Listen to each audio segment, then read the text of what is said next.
Shalom saudara. Hari ini topik saya beri judul adalah Tritunggal yang saling mengasihi. Saudara, saya mulai dengan ini, faith in search of understanding. For I do not seek to understand that I may believe, but I believe in order to understand. For this I also believe, that unless I believe, I should not understand. Jadi saya tidak mencari pengertian agar saya percaya, tetapi saya percaya dulu agar saya mengerti. Dan ini saya percaya bahwa jika saya tidak percaya, maka saya tidak akan mengerti. Ya saudara, kita belajar Alkitab itu bukannya untuk agar bisa percaya, tapi kita harus percaya dulu, barusan kita bisa mengerti Alkitab. Jadi untuk ini Anda harus percaya bahwa Allah kita adalah Allah Tritunggal. Anda harus percaya dulu, maka Anda akan diberikan pengertian. Bukannya Anda mendapatkan pengertian, barusan Anda percaya bahwa Allah adalah Allah Tritunggal. Itu balik ya. Nah, saya akan mulai mengapa mempelajari doktrin. Berikut adalah 4 alasan. Kita perlu belajar doktrin. Kenapa bukan hanya pendeta saja harus belajar doktrin, kita juga harus belajar doktrin. Karena kita akan menemukan kebenaran dan pengertian. Yang kedua, kita akan mengerti bagaimana bebas dari dosa dan neraka. Kita belajar doktrin agar tidak tertipu terhadap kebohongan setan. Dan mempelajari doktrin juga bisa menikmati kemuliaan Allah. Ini adalah 4 alasan kita untuk mempelajari doktrin. Jadi kita harus percaya barusan kita mengerti. Kedua, ini adalah alasan untuk mempelajari doktrin. Kita mulai pendahuluan doktrin Tritunggal. Saudara, doktrin Tritunggal adalah dasar iman Kristen. Hal ini sangat penting untuk memahami dengan benar seperti apa Allah, bagaimana Dia berhubungan dengan kita, dan bagaimana kita hendaknya berhubungan dengannya. Tapi itu juga menimbulkan banyak pertanyaan sulit. Bagaimana Allah bisa menjadi 1 dan 3? Dan jika Yesus adalah Allah, mengapa Injil mencatat contoh-contoh di mana Dia berdoa kepada Allah? Saudara, meskipun kita tidak dapat sepenuhnya memahami segala sesuatu tentang Tritunggal, adalah mungkin untuk menjawab pertanyaan-pertanyaan seperti ini dan sampai pada pemahaman yang kuat tentang apa artinya Tritunggal. Dan saya rasa ada baiknya juga saya mulai dengan ini. Allah tidak memiliki awal dan akhir. Awal Alkitab Kejadian 1 ayat 1 dikatakan bahwa pada mulanya Allah menciptakan langit dan bumi. Itu adalah kalimat pertama Alkitab. Tapi orang kadang bertanya, kalau Allah yang menciptakan langit dan bumi, siapakah yang menciptakan Allah? Jawabannya adalah bahwa tidak ada yang menciptakan Allah. Allah selalu ada. Allah tidak memiliki awal dan tidak memiliki akhir. Itu ada orang tanya lagi, apakah Allah sendirian sebelum penciptaan dan tidak ada hubungannya dengan siapapun dan tidak ada yang tidak berhubungan dengan siapapun? Jadi sebelum ada penciptaan malaikat, penciptaan manusia, jadi Allah sendiri dong ya. Nah, jadi kalau Allah sendiri, apalagi yang Allah kerjakan jika Ia tidak berurusan dengan penciptaan? Dan bagaimana mungkin Allah Tunggal mengasihi dan dikasihi selain dari makhluk-makhluk yang diciptakan? Nah, pertanyaan ini, Allah adalah kasih. Saudara, Allah adalah kasih. Bahkan terlepas dari malaikat-malaikat dan manusia-manusianya yang diciptakannya, Allah sendiri adalah kasih. Maksudnya, nggak ada malaikat pun, nggak ada manusia pun, Allah tetap adalah kasih. Jadi, kasih adalah sesuatu yang satu pribadi miliki untuk pribadi lain. Jika Allah adalah satu pribadi, kemudian sebelum dunia dibuat, Dia bukan kasih. Karena bagaimana mengasihi kalau Dia adalah satu pribadi? Allah adalah kasih karena Allah adalah Tritunggal. Bapa, Anak, dan Roh Kudus, 3 pribadi, bersatu dalam kasih yang saling menguntungkan dan kekal. Jadi, kasih yang perfect antara 3 pribadi Allah, Bapa mengasihi anak, anak mengasihi Roh Kudus mengasihi Bapa, Bapa mengasihi Roh Kudus. adalah kasih yang sangat menguntungkan dan bersifat kekal selama-lamanya. Nah, karena kasihnya Allah ini sangat menguntungkan dan kekal, terjadilah yang namanya surplus kasih. Jadi, mengalir kasihnya itu yang namanya love overflow. Love overflow itu adalah surplus kasih. Maksudnya karena mereka saling mengasihi secara sempurna, maka ada surplus kasih. Dan Allah bilang, kami mau ada makhluk lain yang juga menikmati kasih seperti yang kami miliki.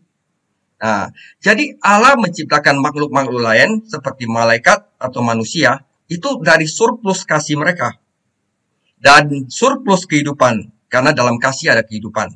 Serta surplus sukacita, bukan kekurangan. Jadi kalau ada yang bilang Allah membutuhkan penyembahan kita, itu salah, karena Allah tidak butuh itu. Dengan tidaknya penyembahan kepada kita pun Allah sudah cukup sukacitanya, cukup kasihnya. Bahkan dia yang memberi, bukan dia minta sama kita, saudara. Allah minta kita menyembah dia, itu adalah demi kita sendiri, bukan demi dia. Jadi ini harus mengerti bahwa Allah menciptakan makhluk-makhluk lainnya, dan manusia itu dari surplus kasih. Love overflow. Karena Allah adalah 3 pribadi, maka mereka bisa saling mengasihi. Kalau satu pribadi, bagaimana saling mengasihi? Karena mengasihi itu harus ada lawannya. Oke, ini adalah doktrin Tritunggal. Ini udah pakem, saudara. Ya. Doktrin Tritunggal 1, Allah selamanya ada sebagai 3 pribadi, yaitu Bapa, Anak, dan Roh Kudus. Kedua, setiap pribadi sepenuhnya Allah. Nggak ada bilang ini lebih besar, ini lebih kecil, atau ini lebih powerful, ini kurang powerful. Enggak, mereka itu sepenuhnya Allah. Dan hanya ada satu Allah. Jadi, atas nasihat Creed, Bapa adalah Allah, Anak juga adalah Allah, Roh Kudus juga adalah Allah, namun mereka bukan 3 Allah, melainkan satu Allah. Ini adalah doktrin Tritunggal. Nah, penjelasannya begini. Pertama, penjelasan yang satu ya, Allah selamanya ada sebagai 3 pribadi, yaitu Bapa, Anak, dan Roh Kudus. Petunjuk dalam Perjanjian Lama. Kejadian 1 ayat 26. Berfirmanlah Allah. Allah 3 pribadi. Baiklah kita menjadikan manusia menurut gambar dan rupa kita. Berarti Allah 3 pribadi yang bicara ini. Yesaya 48 ayat 16. Dan pada waktu hal itu terjadi, aku ada di situ, dan sekarang Tuhan Allah mengutus aku dengan rohnya. Ada Allah, ada Tuhan, ada roh. 3 pribadi langsung bekerja. Mazmur 110 ayat 1. Tuhan berkata kepada Tuanku, duduklah di sebelah kananku, sampai ku buat musuh-musuhmu menjadi tumpuan kakimu. Oke, berarti Perjanjian Lama mencatat adanya Allah Tritunggal. Perjanjian Baru membuatnya jelas. Ya, Matius 3 ayat 16 sampai 17. Sesudah dibaptis, Yesus, Allah Anak, segera keluar dari air, dan pada waktu itu juga langit terbuka, dan ia melihat roh Allah seperti burung merpati turun ke atasnya. Lalu terdengarlah suara dari surga yang mengatakan, inilah anakku yang kukasihi, kepadanya aku berkenan. Jadi, doktrin Tritunggal yang menyatakan bahwa Allah 3 pribadi itu tercatat di Perjanjian Lama dan juga dicatat di Perjanjian Baru. Oke, Perjanjian Baru juga membuatnya jelas, seperti kayak pembaptisan Tritunggal. Karena itu, pergilah, jadikanlah semua bangsa muridku, dan baptislah mereka dalam nama Bapa dan Anak dan Roh Kudus. Matius 28 ayat 19. Berkat Tritunggal yang biasa kita lakukan, kasih karunia Tuhan Yesus Kristus dan kasih Allah dan persekutuan dengan Roh Kudus menyertai kamu sekalian. 2 Korintus 13 ayat 14. Dan kalau kita berdoa juga bisa berdoa kepada Bapa melalui Yesus Kristus di dalam Anaknya dan di dalam Roh. Kita bisa berdoa kepada Tritunggal. Oke, Perjanjian Baru juga menyatakannya dengan jelas. Doktrin Tritunggal, Allah selamanya ada sebagai 3 pribadi, yaitu Bapa, Anak, dan Roh Kudus.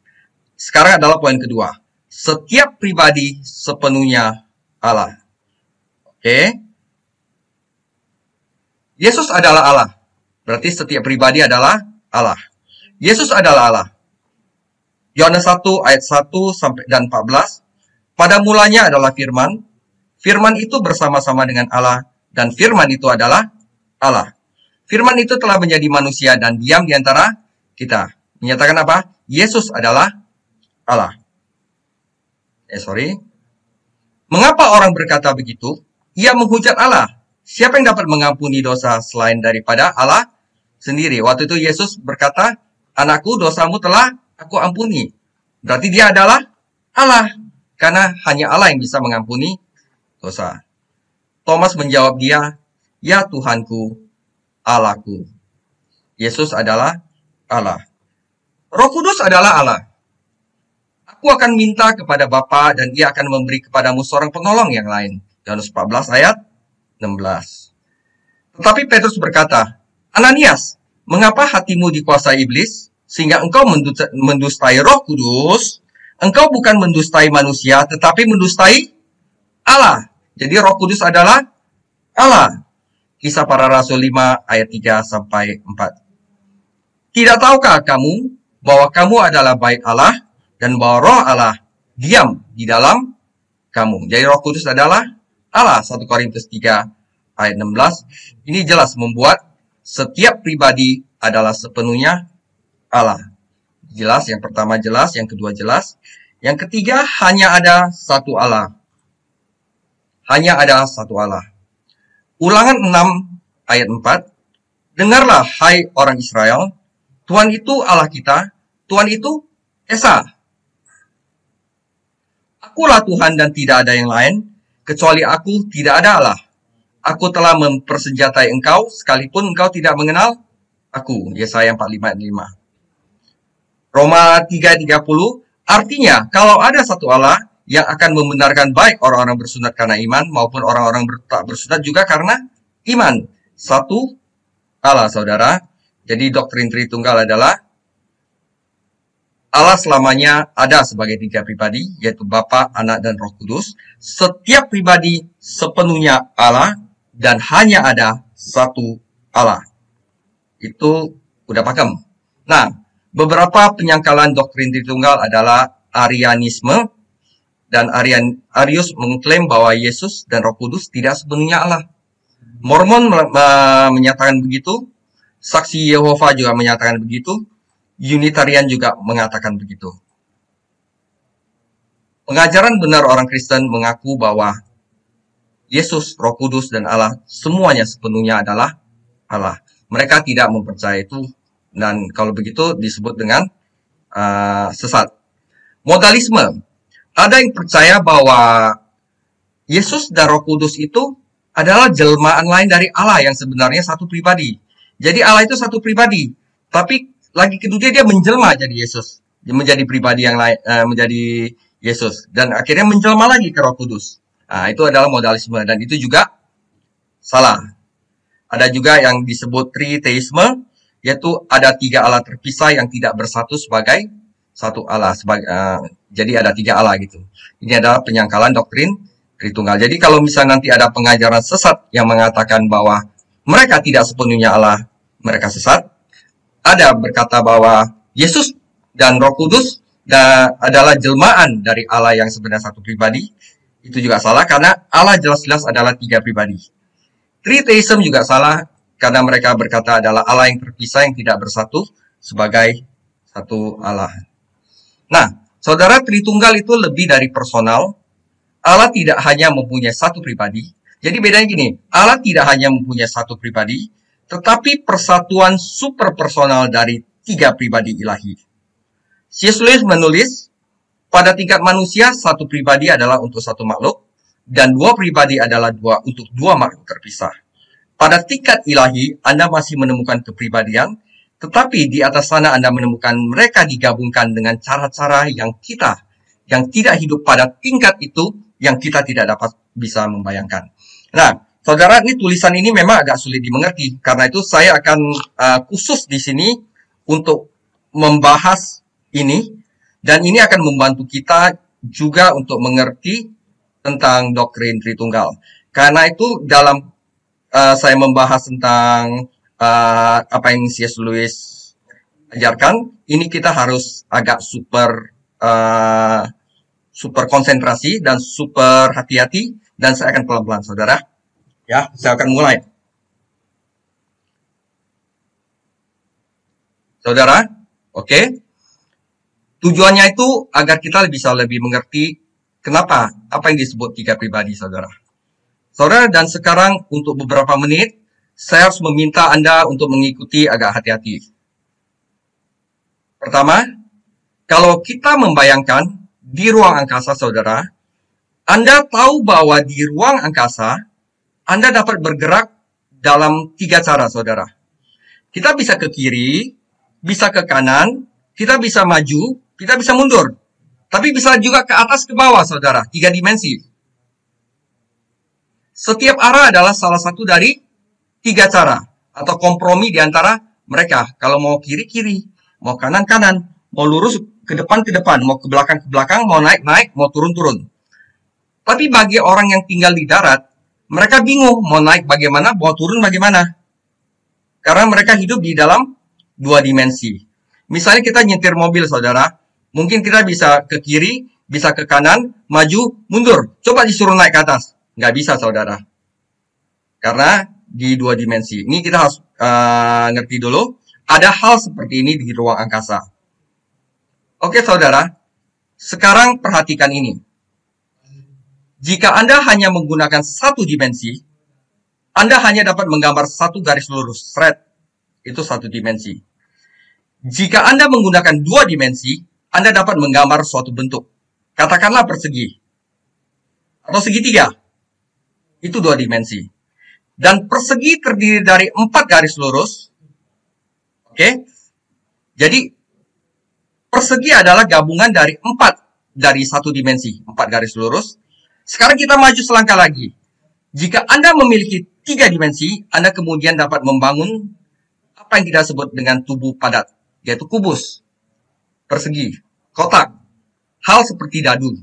Dan kubus terdiri dari 6 persegi. 6 dari yang ada di dua dimensi yaitu persegi. Oke. Nah, jadi kalau misalnya kita lihat satu dimensi itu seperti ini. Kalau kita lihat dari dua dimensi itu seperti ini. Yang dua dimensi itu terdiri dari 4 ini. Dan yang 3 dimensi itu terdiri dari 6 ini. Ada 6 sisi dia.